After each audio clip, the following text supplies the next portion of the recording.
तो सबसे पहले हम ये समझे कि केमिकल रिएक्शन क्या है। केमिकल रिएक्शन को हम डिफाइन कैसे करेंगे? तो जब भी दो या दो से ज्यादा एलिमेंट या कंपाउंड आपस में कंबाइन होते हैं और अपनी आइडेंटिटी और नेचर को लूज करके एक नया कंपाउंड बनाते हैं with different property is known as chemical reaction. मतलब whenever we two elements or more than two elements and compound combine together and losing their identity and nature and forming a new compound with different property is known as chemical reaction। तो ये तो chemical reaction की क्या हो गई? Definition हो गई। आप इसको दूसरी तरीके से भी एक्सप्लेन कर सकते हैं कि ऐसी जितनी भी प्रोसेस जिसमें केमिकल चेंज होता है या जिसमें रिएक्टेंट अपनी आइडेंटिटी को क्या करता है, लॉस करता है, उसे हम केमिकल रिएक्शन बोलते हैं। तो ये केमिकल रिएक्शन का इंट्रोडक्शन हो गया। केमिकल रिएक्शन के बाद एक टर्म यूज होती है केमिकल इक्वेशन। तो केमिकल इक्वेशन क्या है? अब chemical equation is a short hand representation of any chemical reaction by using symbols and formula. मतलब किसी भी केमिकल रिएक्शन को आपको रिप्रेजेंट करना है तो आप उसके सिंबल्स और फॉर्मूले को यूज करके रिप्रेजेंट कर सकते हैं। एक एग्जांपल से देखिए कि हमने बोला कि carbon react with oxygen and form carbon dioxide.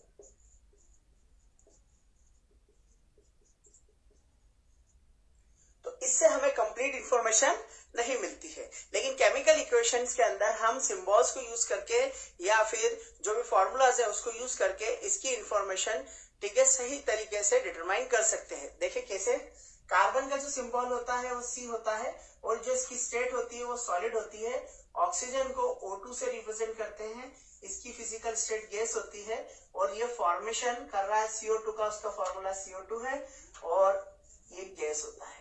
तो अब यहाँ पे हमें सिंबल से और उसकी फिजिकल स्टेट से करेक्ट इंफॉर्मेशन मिल रही है। एक और एग्जांपल हम देख लेते हैं। अगर हम रिएक्शन कराएं हाइड्रोजन की इससे ऑक्सीजन से और फॉर्म करें वाटर, तो यहाँ हाइड्रोजन गैस है, यहाँ ऑक्सीजन गैस है और यहाँ वाटर कैसा है, लिक्विड है। तो यहाँ से हमें इनकी फिजिकल स्टेट भी डिटरमाइन होती है, साथ ही साथ इनके सिंबल्स भी मिलते हैं। तो इसीलिए जो केमिकल इक्वेशन होता है एक बेस्ट तरीका होता है किसी भी केमिकल रिएक्शन को रिप्रेजेंट करने का by using symbols and formula.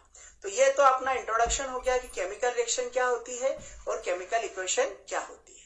अच्छा, इसमें एक चीज और ध्यान रखें कि दो टर्मिनोलॉजी हम यूज करते हैं, एक होता है रिएक्टेंट और एक होता है प्रोडक्ट। तो इस रिएक्शन के अंदर हम देखें तो ये जो आपको सिंगल हेडेड एरो दिख रहा है ये रिप्रेजेंट कर रहा है कि कोई भी केमिकल रिएक्शन ऑकर हो रही है। कहने का मतलब ये है कि जो सब्सटेंस रिएक्शन में पार्टिसिपेट करते हैं उसे हम रिएक्टेंट्स बोलते हैं, इन्हें हम रिएक्टेंट बोलते हैं। और जो सब्सटेंस रिएक्शन में बनते हैं उसे हम प्रोडक्ट बोलते हैं। मतलब रिएक्टेंट से प्रोडक्ट तक जाने के लिए इस एरो की हम हेल्प लेते हैं और ये हमें बताता है कि रिएक्टेंट आपस में रिएक्ट करके प्रोडक्ट बना रहे हैं। तो ये था इंट्रोडक्शन केमिकल रिएक्शन का और केमिकल इक्वेशन। अब हम पढ़ेंगे characteristics of chemical reaction. Chemical reaction अगर हम थ्योरेटिकली लिखते हैं तो हम रिएक्शन के थ्रू एक्सप्लेन कर सकते हैं, लेकिन कुछ कैरेक्टरिस्टिक्स ऐसे होते हैं जो हमें हेल्प करते हैं कि कोई भी केमिकल रिएक्शन हो रही है कि नहीं हो रही है, उसकी इंफॉर्मेशन हमें बताते हैं। तो कैसे हम पता लगाए कि कोई केमिकल रिएक्शन हो रही है कि नहीं हो रही है, अब हम पढ़ेंगे कैरेक्टरिस्टिक्स ऑफ केमिकल रिएक्शन।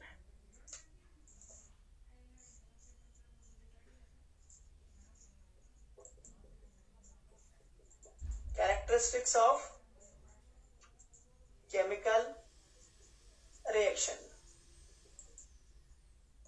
अब किसी भी केमिकल रिएक्शन को डिटरमाइन करने के 5 कैरेक्टरिस्टिक्स होते हैं। बहुत अच्छे से पढ़े, एनसीईआरटी में क्वेश्चंस भी आता है बोर्ड एग्जामिनेशन में, तो अच्छे से समझे। किसी भी केमिकल रिएक्शन को पता लगाने के लिए 5 कैरेक्टरिस्टिक्स होते हैं। इसमें सबसे पहला होता है इवोल्यूशन ऑफ गैस।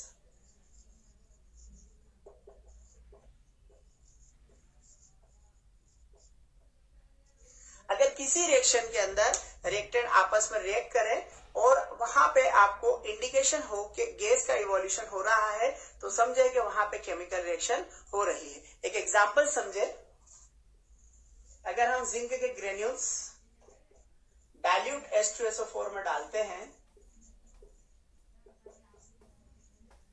तो फॉर्मेशन होता है जिंक सल्फेट का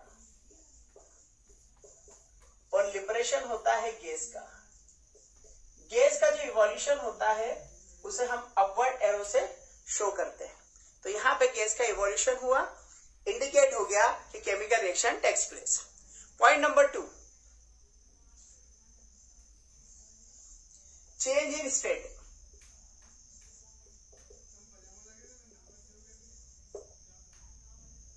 change in state, change in state का हम एग्जांपल देखें। अगर कोई भी सब्सटेंस या कोई भी रिएक्टेंट जब आपस में रिएक्ट करता है और जब वो प्रोडक्ट बनाता है रिएक्शन कंप्लीट होने के बाद, और अगर उसकी स्टेट में चेंज आ जाए, वहां पे समझे कि केमिकल रिएक्शन हो रही है। एग्जांपल देखें, कार्बन आपको पता है कि सॉलिड होता है, जब वो ऑक्सीजन की प्रेजेंस में बर्न होता है तो फॉर्मेशन करता है कार्बन डाइऑक्साइड का। तो यहाँ पे ये सॉलिड था, बाद में कन्वर्ट हो गया किसमें, गैस में। मतलब यहाँ पे भी इंडिकेशन है कि केमिकल रिएक्शन हो रही है। तीसरा कैरेक्टरिस्टिक्स देखें, चेंज इन टेम्परेचर।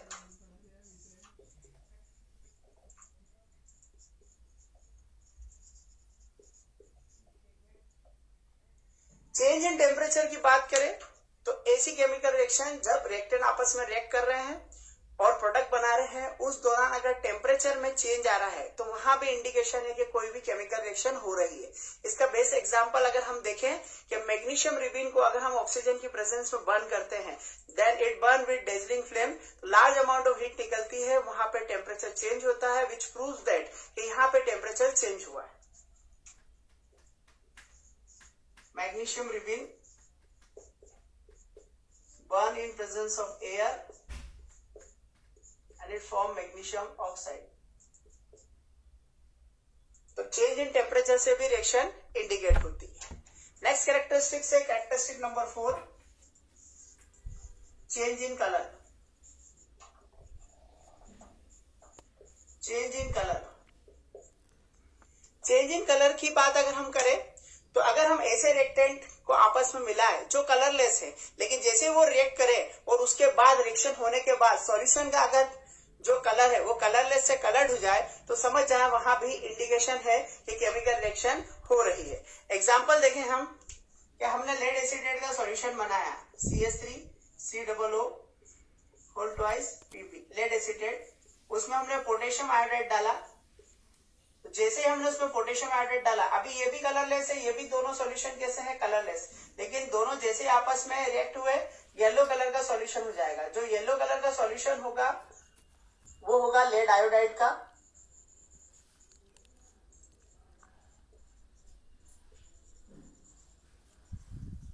और फॉर्मेशन हो जाएगा पोटेशियम एसिटेट का।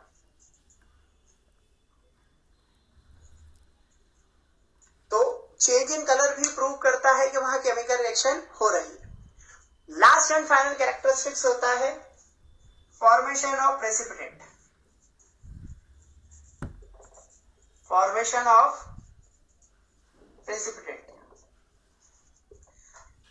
अब प्रेसिपिटेट क्या है, तो सबसे पहले तो बेटा ये समझे कि प्रेसिपिटेट का मतलब होता है इनसॉल्युबल सॉलिड, ऐसा सॉलिड जो घुला नहीं है। तो क्या होता है कि जब लिक्विड सॉल्यूशन आपस में रिएक्ट करते हैं और जैसे आपस में रिएक्ट करते हैं और रिएक्शन कंप्लीट होती है तो फॉर्मेशन हो जाता है इनसॉल्युबल सॉलिड का, जिसे हम प्रेसिपिटेट बोलते हैं। तो प्रेसिपिटेट का मतलब होता है इनसॉल्युबल सॉलिड। इसे रिप्रेजेंट किया जाता है डाउनवर्ड एरो से। जैसे एग्जांपल है कि सोडियम सल्फेट का सॉल्यूशन बनाया और उसमें हमने बेरियम क्लोराइड का सॉल्यूशन मिक्स किया। तो जैसे ही मिक्स किया, बेरियम सल्फेट के व्हाइट प्रेसिपिटेट